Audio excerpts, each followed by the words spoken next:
Hello students, welcome to biology classes by Miss Vasist. I am Meenu US science educator और आज की इस video के अंदर हम पढ़ेंगे क्लास 7 का साइंस का chapter forest and their significance. तो ये आपका पार्ट 2 है। पार्ट 1 ऑलरेडी अपलोड कर दिया है, तो आप जाकर देख सकते हो। तो चलो आज हम पार्ट 2 स्टार्ट करते हैं, फॉरेस्ट एंड देयर सिग्निफिकेंस। तो गाइज़ हमने ये वाला यहाँ तक पढ़ लिया था, फॉरेस्ट मीनिंग जंगल, ये वाला भी कंप्लीट कर लिया था, बायोटिक कंपोनेंट भी कंप्लीट कर लिया था। उसके बाद हमने इसके जो फॉरेस्ट के सिग्निफिकेंस थे हम वो पढ़ रहे थे, है ना। तो इनमें से जो हमारे कुछ मेन सिग्निफिकेंस थे वो हमने यहाँ तक कंप्लीट कर लिए थे। अब हम आगे पढ़ेंगे जो हमारा ये वाला पार्ट दे रखा है, अदर बेनिफिट्स ऑफ फॉरेस्ट, यानी कि फॉरेस्ट से हमें और क्या क्या बेनिफिट्स होते हैं, क्या क्या एडवांटेजेस हैं, ठीक है। तो फर्स्ट क्या हमारा prevention of the soil erosion, the removal of the top soil और fertile layer due to the heavy rains and wind is called soil erosion. इसमें क्या बता रखा है कि जो हमारी रिमूवल होती है सॉइल की, जो हमारी सबसे टॉप लेयर होती है सॉइल की, वो रिमूव हो जाती है कई बार वाटर से या फिर एयर से, तो इसको हम क्या बोलते हैं, सॉइल इरोजन, ठीक है। The roots bind the soil particles and thus prevent soil erosion. जो हमारे प्लांट्स होते हैं उनकी जो रूट होती है वो क्या करे रखती है, जो सॉइल होती है उसको बाइंड करती रहती है, ठीक है। अब बाइंड करने के बाद क्या हो जाएगा, सॉइल इरोजन से उसको प्रिवेंट करेगी। Dense forest also prevent rain drops from falling directly on soil with full force. क्या करती है, जैसे मान लो कि डेंस फॉरेस्ट है, यानी कि बहुत ज़्यादा पेड़ लगे हुए हैं किसी फॉरेस्ट में, यानी कि एकदम, एक तो आप ये मान लो कि बिल्कुल कम पेड़ हैं या फिर बहुत ज़्यादा हैं, ठीक है। तो डेंस का मीन्स बहुत ज़्यादा है वहाँ पर।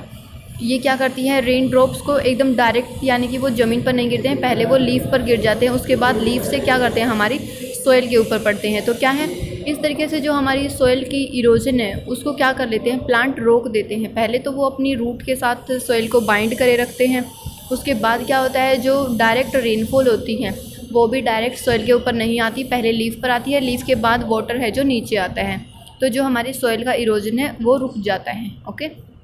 सेकेंड है फिर flood control, heavy rainfall at a place for few days result in the flood, यानी कि मान लो हैवी रेनफॉल आ गई तो क्या हो जाएगा, फ्लड आ जाएगी। Forest acts as an absorber of the rain water. इसमें क्या बता रखा है कि जो हमारे फॉरेस्ट होते हैं वो एक एब्जॉर्बर का काम करते हैं। क्या एब्जॉर्ब करेंगे वो, जो हमारा रेन का वाटर है उसको। It is because water is absorb through the root system of the tree. सबसे पहले क्या होगा, जो वाटर होगा वो जैसे ज़मीन पर गिर गया, सॉइल में गिर गया, तो क्या है, उस वाटर को जो प्लांट है, प्लांट की रूट है वो एब्जॉर्ब कर लेंगी, है ना। and thus much water is absorbed by the soil and flow of the water is reduced and water logging is avoided। यानी कि क्या होता है, जो हमारा वाटर है वो सॉइल में चला जाता है, इससे जो वाटर की लॉगिंग है, वाटर लॉगिंग मीन्स जो पानी की कमी होती है, जो हमारी सॉइल है जैसे ज़मीन के अंदर जो पानी की कमी होती है ना, वो नहीं रहती है। किसकी वजह से नहीं रहती, जब हैवी रेनफॉल होती है तब। It in this manner flood can control and water is also maintain. तो इससे क्या हो रहा है कि जो हमारे रेन वाटर आ रहा है वो या तो सॉइल में एब्जॉर्ब हो रहा है या फिर प्लांट उसको एब्जॉर्ब कर रहे हैं। तो इस तरीके से क्या है, जो फ्लड है वो भी कंट्रोल में हो रखी है, ओके। फिर थर्ड है हमारा regulation of water cycle. Water is absorbed by the trees from the soil and excess water is evaporated through the leaves of the trees in the form of water vapor। इसमें क्या बता रखा है कि जो हमारा वाटर है वो ट्री एब्जॉर्ब कर लेंगे, किससे, सॉइल से। और जो एक्सेस वाटर होगा, अब मान लो जैसे प्लांट ने बहुत सारा वाटर है वो एब्जॉर्ब कर लिया है, उसके बाद प्लांट्स के अंदर जितना यूज़ होना होता है वो हो जाता है, लेकिन जो एक्सेस वाटर होता है वो क्या हो जाता है, इवेपोरेट, यानी कि वहाँ प्लांट्स के अंदर से जो वाटर है वो निकल जाता है, किसके थ्रू, लीव्स के थ्रू, ठीक है।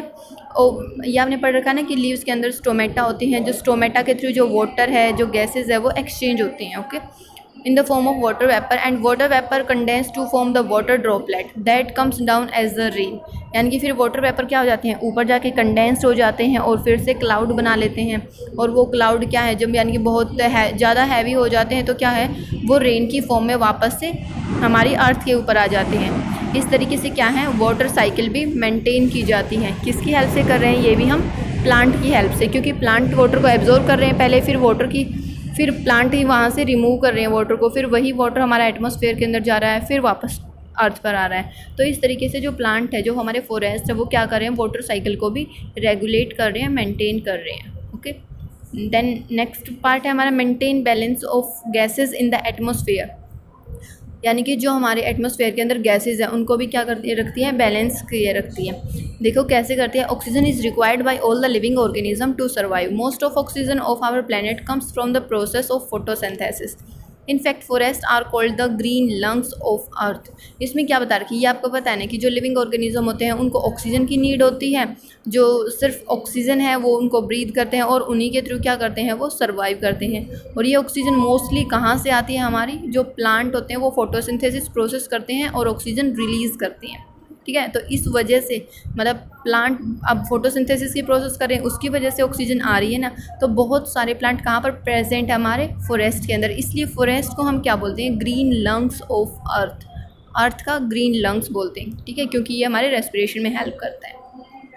Secondly, all the organism exhale carbon dioxide during the respiration. अब जो सभी लिविंग ऑर्गेनिज्म है वो एक्सेल क्या करते हैं, यानी कि रिलीज़ क्या करते हैं, कार्बन डाइऑक्साइड गैस।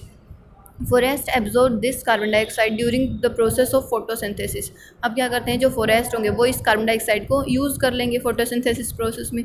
दस दे maintain the balance between oxygen and carbon dioxide in the atmosphere. तो इस तरीके से क्या हो जाएगी, जो हमारी एटमॉस्फेयर है उसके अंदर जो गैसेस हैं उसकी एक्सचेंजेस है जो मेंटेन रहेगी। Otherwise it will be leads to global warming. नहीं तो क्या हो जाएगी, ग्लोबल वार्मिंग। ग्लोबल वार्मिंग कब होगी, जब कार्बन डाइऑक्साइड की अमाउंट ज़्यादा हो जाएगी एटमॉस्फेयर के अंदर।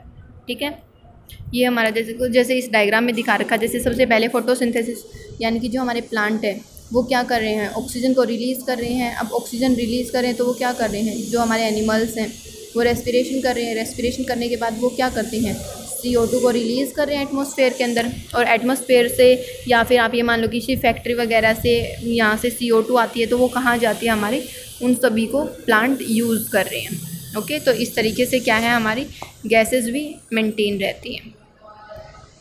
नेक्स्ट है फिर आपका टॉपिक कंजर्वेशन ऑफ फॉरेस्ट, यानी कि हम फॉरेस्ट की कंजर्वेशन कैसे करेंगे, यानी कि उनको बचाएंगे कैसे। Forest are vital for the survival of living beings and their destruction adversely affect the natural environment.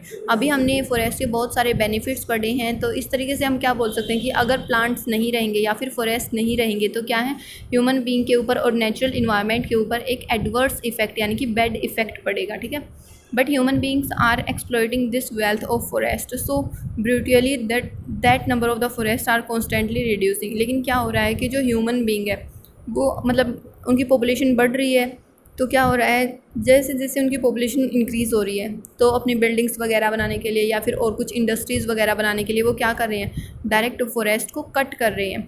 तो फॉरेस्ट के नंबर हैं जो क्या हो रहे हैं, रिड्यूस हो रहे हैं, यानी कि कम हो रहे हैं। Forest are cut on a large scale for obtaining wood, यानी कि जो फॉरेस्ट हैं हमारे वो उनको क्या करते हैं, हम मेनली उससे वुड मिलती है तो हम उनको कट कर देते हैं। These are also cut to use land for construction building and this is called deforestation. यानी कि हम फॉरेस्ट को कट कर रहे हैं किसी भी वजह से, कोई भी जो ह्यूमन की नीड है उसको फुलफ़िल करने के लिए। ठीक है, तो इस प्रोसेस को यानी कि जो फॉरेस्ट है उसको कट कर रहे हैं, तो इस प्रोसेस को हम क्या बोल रहे हैं, डिफॉरेस्टेशन। ठीक है, डिफॉरेस्टेशन। आगे देखो फिर, it causes environmental pollution and global warming. अब डिफॉरेस्टेशन हो रहा है तो क्या है, इन्वायरमेंटल पोल्यूशन भी बढ़ जाएगा और ग्लोबल वार्मिंग भी। ग्लोबल वार्मिंग पता ना अभी कैसे बढ़ेगी, क्योंकि प्लांट नहीं रहेंगे तो कार्बन डाइऑक्साइड यूज़ नहीं होगी तो कार्बन डाइऑक्साइड इन्वायरमेंट में बहुत ज़्यादा हो जाएगी और कार्बन डाइऑक्साइड की अमाउंट ज़्यादा हो जाएगी, तो इसी को हम क्या बोलते हैं, ग्लोबल वार्मिंग। ओके, नेक्स्ट देखो, अभी we can take some steps to protect the forest, यानी कि हम फॉरेस्ट को बचाने के लिए कुछ स्टेप्स ले सकते हैं। वो देखो कौन कौन से हो सकते हैं। सबसे पहले हमारा afforestation, planting of more trees is known as afforestation, यानी कि हम बहुत सारे ट्री लगा देंगे, उनको प्लांट करने की प्रोसेस को हम क्या बोलते हैं, एफॉरेस्टेशन। ठीक है, नेक्स्ट है फिर protection from the forest fires, यानी कि जो हमारी फॉरेस्ट में कई बार फायर लग जाती है, यानी कि वो नेचुरली भी हो सकती है और ह्यूमन बीइंग की कुछ केयरलेस की वजह से भी हो सकती है। Forest fires play a very crucial role in destroying large areas of forest. Next है फिर प्रोटेक्शन फ्रॉम ओवर ग्रेजिंग, यानी कि जो कैटल्स वगैरह हैं वो ग्रास भी खा जाती हैं और साथ साथ में छोटे जो प्लांट होते हैं उनको भी खा जाती हैं। तो इससे क्या होता है, हम अगर ओवर ग्रेजिंग को रोक देंगे तो क्या हो जाएगा, हमारा डिफॉरेस्टेशन भी रुक जाएगा। नेक्स्ट क्या है फिर हमारा regulated and plant cutting of the tree. हम क्या मेंटेन करेंगे कि जो हमारे जितने ट्री कट हो रहे हैं उनके साथ साथ क्या करें, उतने ही ट्री लगा रहे हैं, या फिर जो हमारे प्लांट कट हो रहे हैं उनको ही हम प्रोहिबिटेड कर दें, यानी कि उनको मना कर दें। ठीक है, उसके बाद आपका एक टॉपिक और आता है फूड चेन। फूड चेन देखो अब क्या होती है। A food chain is a system in which organisms are interconnected to each other in such a way that each organism eat the other organism and is eaten by another one. इसमें क्या बता रखा है कि food chain हमारे इस type का system है ऑर्गेनिज्म के बीच में या फिर प्लांट्स के बीच में कि जो एक दूसरे को क्या करते हैं, वो इंटरकनेक्टेड रखती है, यानी कि जो ऑर्गेनिज्म है वो एक दूसरे से कनेक्टेड रहते हैं।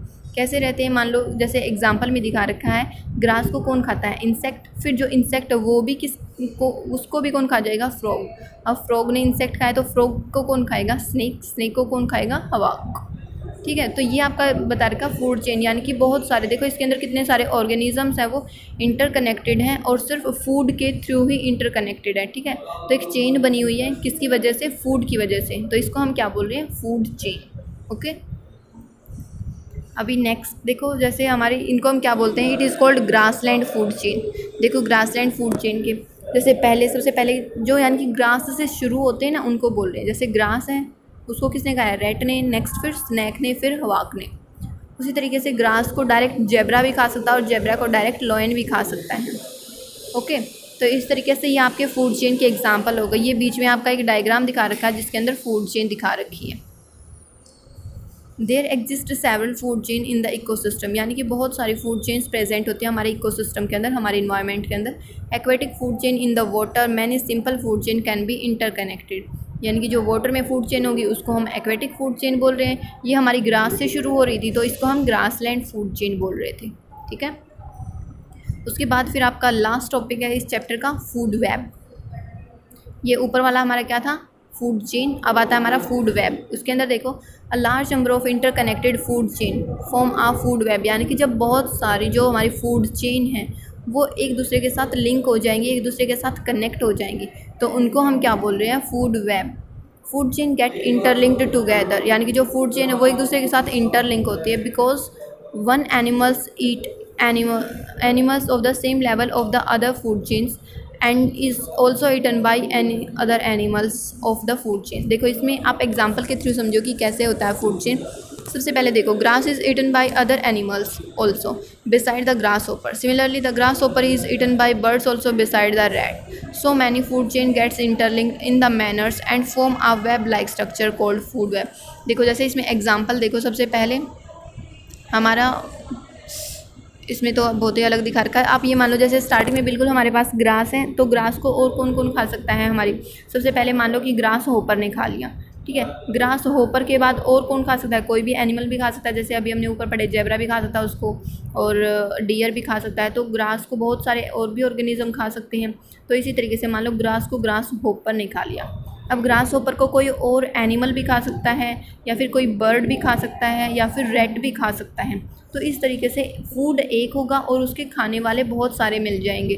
तो इस टाइप से जो बहुत सारी फूड चेन होंगी वो आपस में इंटरलिंक होंगी, यानी कि एक दूसरे से कनेक्ट होंगी। इसको हम क्या बोल रहे हैं, फूड वेब।